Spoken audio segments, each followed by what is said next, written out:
Hi, I'm WTOP film critic Jason Fraley, and all month long we're ranking the best movies in every genre. 30 genres, over 30 days, and today one of my personal favorites, best thrillers.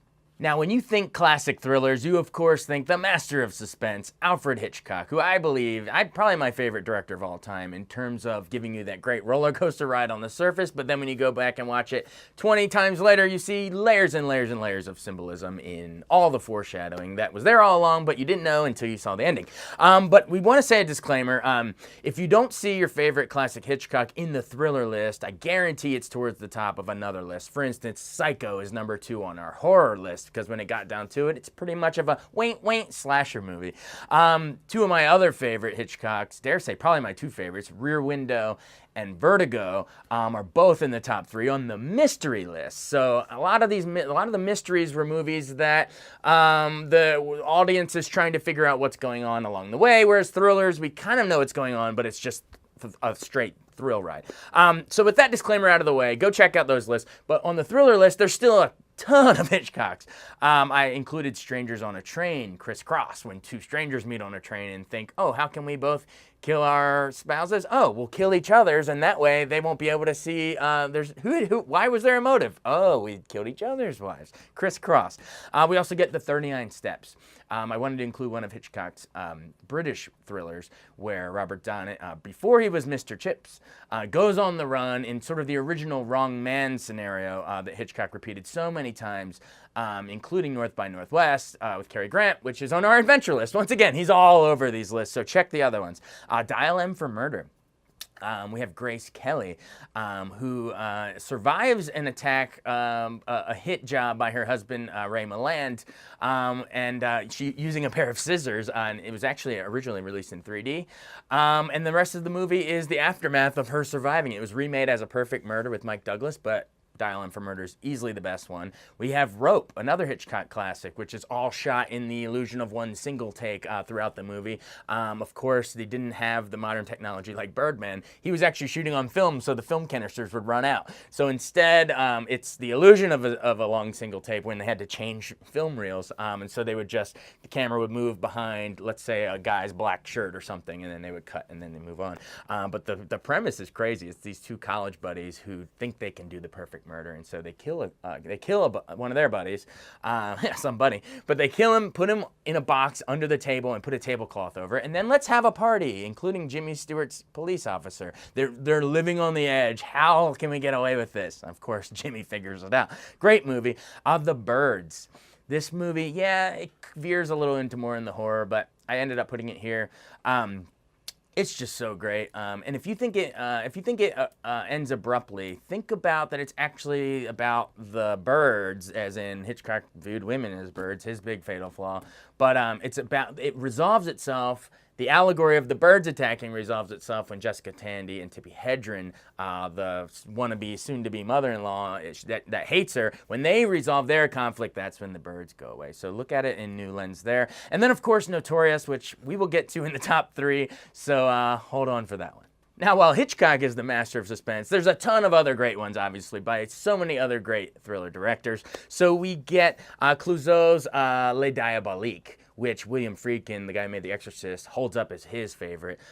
Go check it out. It is one of the creepiest movies you will ever see, a French movie. So I venture to guess a lot of you haven't seen it. Go back and check it from the 50s. It's so good. And Hitchcock was reportedly jealous that they got the rights to do the movie before he was able to do it. And it kind of began a back and forth between them. So check that out. Les Diaboliques. Cape Fear. Oh my God, this freaks me out.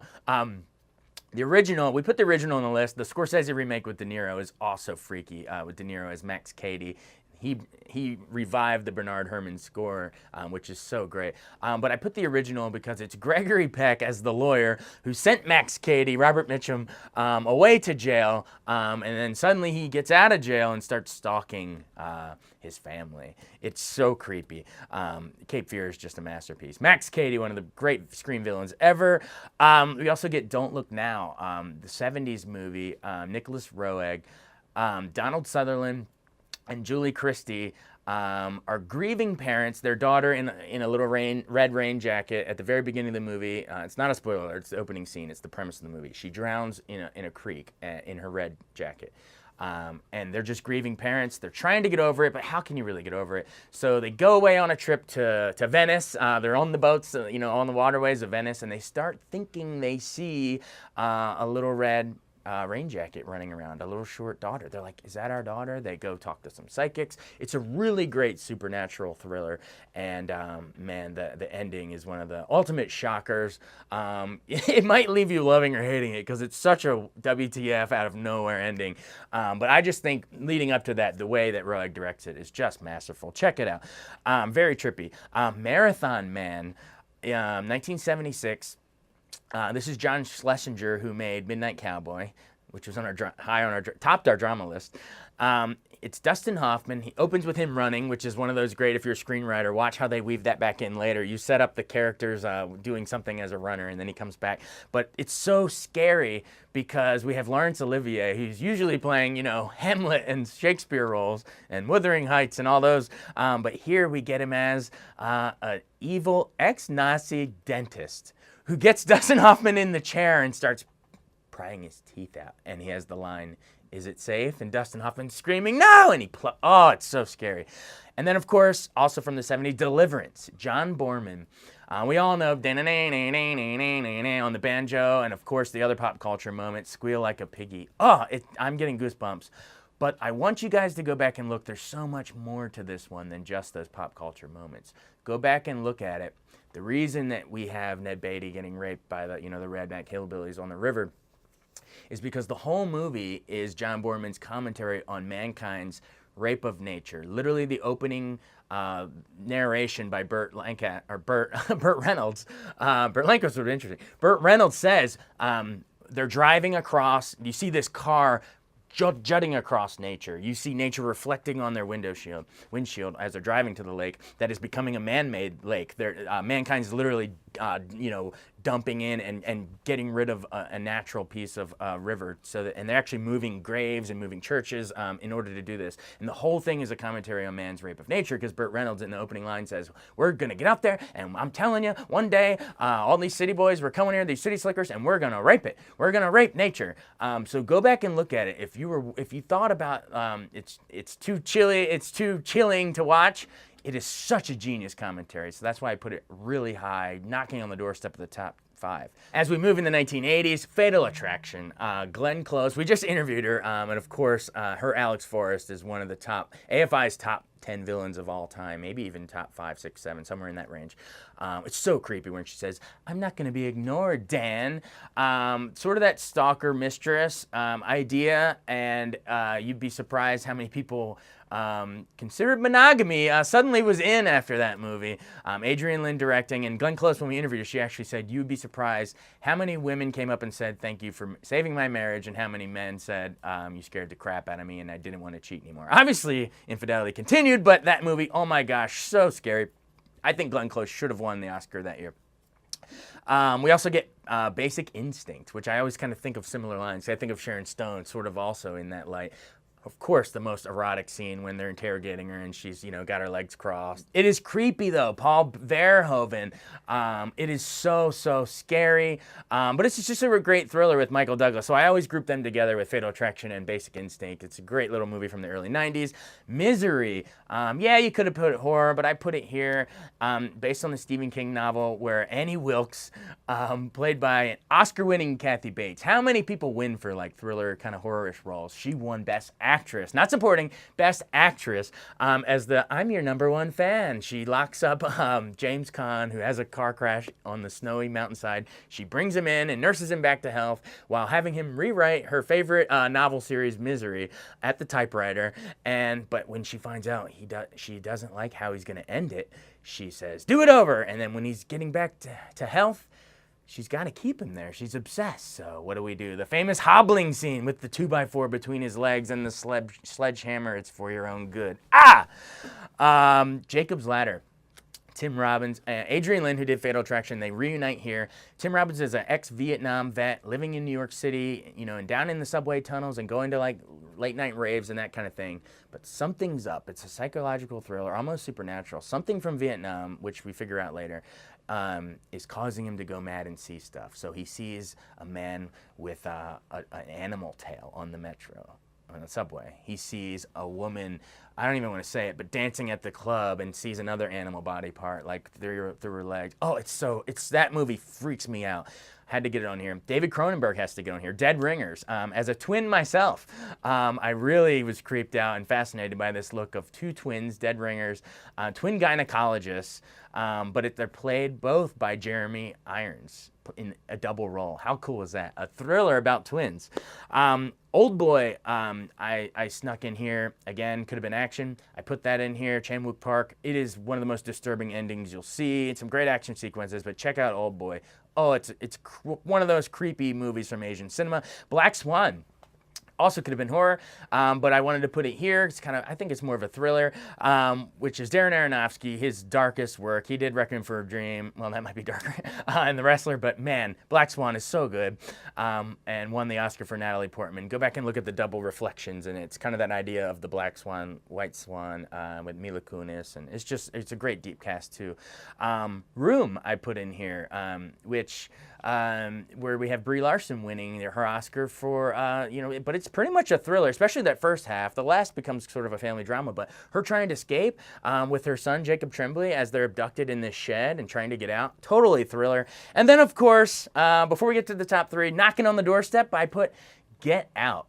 Again, you have to go see this. I was blown away by this movie. I remember seeing it in February. I was out for the Oscars, went with my buddy Thomas Warren. We're like Jordan Peele, horror. Maybe it's a spoof, because it's, think of Key and Peele. We sit there, and I remember sitting here just blown away saying, oh my God, this should win Oscars a year from now. Usually the February movies are the crap movies, but this one blew me away. I remember sitting there and thinking, oh my God, he's picking cotton to get out. Think of the symbolism. It's one of those movies that is a superficial thrill ride, the first time you watch it. Great performance by Daniel Kaluuya and all the other actors and actresses, but man, it's once you've seen it. I think you haven't seen Get Out, similar to Vertigo. I don't think you've seen Get Out until you've seen Get Out again, because not until you know the ending can you appreciate all the layers of symbolism, including the dialogue, like Bradley Whitford showing Kaluuya the groundskeepers, the black groundskeepers, and saying, yeah, when Grandma and Grandpa died, we couldn't bear to let them go. Means one thing the first time, and a whole other thing the second time. Not to mention the picture of his grandfather who lost to Jesse Owens. Hitler's the guy that lost to the African American. Hitler's Aryan race superior lost at the Berlin Olympics in the 30s to Jesse Owens. That ties in. They're driving a red Lincoln. They're wearing. He's wearing blue, and Allison Williams' girlfriend's wearing a red and white striped shirt, and together it's the American flag during the auction sequence. What do they use to snap? When Lakeith Stanfield snaps out and says, "Get out, get out!" What is it? A flash of a camera?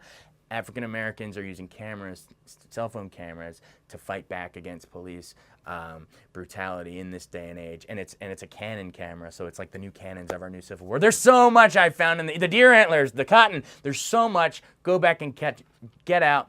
I wanted to put it in my top 5 because I think it deserves to be there. Oscar-winning screenplay. Jordan Peele nailed it on his first try. Can't wait to see what he does next. Now, of all of those great movies, you could have put a lot of them in the top 3, but when you see my 3, you're like, oh yeah, these had to be in here. Number 3, The Sixth Sense. I love this movie. It was, dare say, my favorite accidental movie-going experience because I was a teenager. We were in, I think, 9th grade, 1999. We wanted to see Scream 3. Let's go see the slasher movie. In hindsight, it's better off we didn't get to see it. Chaperone parent bought it. The tickets, rated R, didn't know she had to stick around, so she got her ticket chaperone-wise and left us there. We're ready to see Scream 3, and all of a sudden the guy comes down with this flashlight. You guys have to leave. Oh, man. So we're out there in the lobby, and the guy, with the concessions, popcorn, is like, well, I mean, if you're looking for something kind of thriller, it's kind of horror, but it's kind of thriller. It's a supernatural thriller. It's like a ghost movie. No one's really heard of this movie, but it's got Bruce Willis. We're like, okay.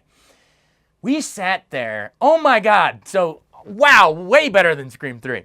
The Sixth Sense is the movie. We're sitting there, and all Donnie Wahlberg breaks into his house in the opening scene, and all that goes down, and we're like, holy crap. Bruce Willis, I'm sitting there as Haley Joel Osment seeing the ghost, dinner's not ready, look what you did with the wrist. And he runs in his little tent. I goosebumps. Or he's like, peeing at the bathroom in the middle of the night, and the thermostat starts to drop, and you see, dun, and someone walks by. Oh, I was just burrowing in my chair, and then holy cow, that finale just rocked us. We had never seen anything like it. And this is, internet was in its infancy. You got to remember, I don't even know if a twist like that could survive nowadays, but I see dead people. When the truth comes out and that music hits and that James Newton Howard score hits and M. Night Shyamalan reveals the truth and we see all the flashes of Bruce Willis with his wife, where you thought, well, we aren't going to spoil it, but oh my God. Oh my God. And it's one of those twists that is a shocker, but holds up, similar to like I said with Get Out. It holds up. You go back and watch it again, and it's all there the whole time. And look at the way Shyamalan uses the color red every time there's something supernatural going on. The clues are there the whole time, but the more I return to it, it's Haley Joel Osment and his mom, Toni Collette. It's their relationship, and that conversation about Grandma says hi, and what did she say? Do I make you proud? It wrecks me every time. It's a fantastic movie. The AFI put it in its top 100 movies of all time, and I'm putting it in my top 3 thrillers because I think as a supernatural thriller, I don't know if anyone ever did it better. Shyamalan started to tail off after that, but man, Sixth Sense, all-timer for me. Number 2, Alfred Hitchcock's Notorious. Man, I hope if you've never seen this, please rent it as soon as this is over. Black and white, 1946. Cary Grant and Ingrid Bergman, they have some of the great romance scenes ever here, where they're falling in love, but Cary Grant he's for the CIA, and he has Ingrid Bergman go down. They both go to Rio de Janeiro in Brazil to find where where they're believed that Nazis have fled from World War II and have settled in Brazil. That's a common concept in actual history. But Hitchcock plays with that idea, and Ingrid Bergman falls for Claude Rains. Well, she doesn't actually fall for Claude Rains. She's pining for Cary Grant the whole time, but she goes undercover as Claude Rains' wife. But the whole time she just wants Cary Grant, and there's this whole push-play between our professional lives and our personal lives. To the point that she starts even getting poisoned, and that's when Cary Grant starts to worry about her, and in the end comes in, and they actually get to come together in a great circling kiss and that walk down the staircase. But man, watch how Hitchcock does this. They weren't allowed to show kissing for so long back then because of the Hays Code, the censors. So there's a great scene before they go to Rio where they have to like come in for a kiss and then pull apart, come in for a kiss, and it's probably like a good, 10, 12-minute scene. But even though they're barely kissing, it's still more erotic than any hardcore porn, modern day where you show everything. No, stop showing everything. Watch that one scene. Cary Grant and Ingrid Bergman are so erotic, and they don't have to do a damn thing but hover near each other's lips. But to me, it's all about the party scene where Cary Grant and Ingrid Bergman, they have to go investigate the wine cellar, and Hitchcock starts the scene of above the party with this high angle, and then it moves all the way down into a crane shot all the way to a close-up, extreme wide, all the way down to a close-up of a key in Ingrid Bergman's hand. And they, of course, are going to use that to go investigate something nefarious down in the wine cellar. And as they're down there, it's classic Hitchcock suspense thriller stuff. While they're down in the wine cellar, we see the party upstairs, and the bottles of wine are slowly running out in the ice tub. And so, oh my God, Claude Rains is going to have to go get more wine, but they're down there. Oh my God, you got to hurry up, here he's coming. Oh, it's the best. Notorious number 2. And then number 1, top of my list, The Silence of the Lambs. It is it's definitely got horror elements. So when I often talk about it, I say it's the only horror-ish movie to ever win Best Picture. But I put it thriller because I think it's more of a psychological thriller with horror elements. One of only 3 movies to win the Big 5 Oscars: Best Picture, Director, Screenplay, Actor, and Actress. Which, along with Cuckoo's Nest and It Happened One Night, the only 3 to do it. And the fact that it's like a thriller horror movie that did it is even more impressive. Jonathan Demme crushed it. Ted Talley's script based off the novel. But man, oh man, think of how many movies have the best actor race and the best actress race at the Oscar time where you're like, oh, it's a no-brainer. Anthony Hopkins deserves it for Hannibal Lecter as actor, despite only like 10 minutes on screen. Go back. It's the shortest ever appearance, but he hovers over the whole movie, but he's only in it on screen a little bit.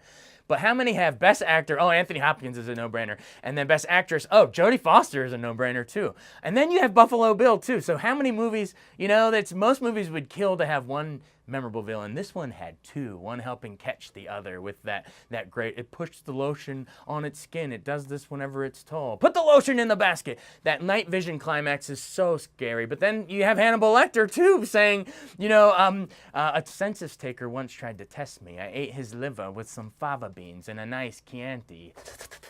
Oh, it's so scary. But to me, rest in peace, Jonathan Demme, the director who made Philadelphia the next year. To me, it's all about, and the reason this holds up, yes, it's suspenseful. Yes, there's that night vision climax. But man, oh man, early feminist statement, Jodie Foster. Look, the whole movie is Clarice hanging in the boys' club of the FBI. It opens with her running through the woods, doing the training.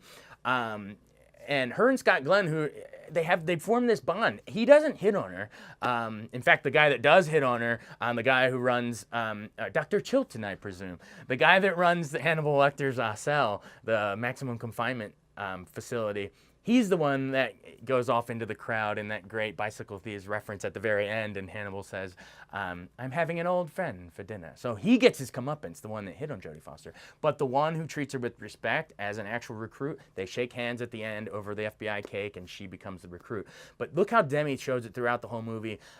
There's one shot where she's in the elevator. All these guys, and the way the angle is, it shows Clarice, this strong woman. This is even before Fargo, but Jodie Foster, the woman in the boys' club, and she hangs with them. And every time she's hit on, she's just is like, I have no interest in that. Let's get back to business. And she minds Hannibal's mind, his serial mind.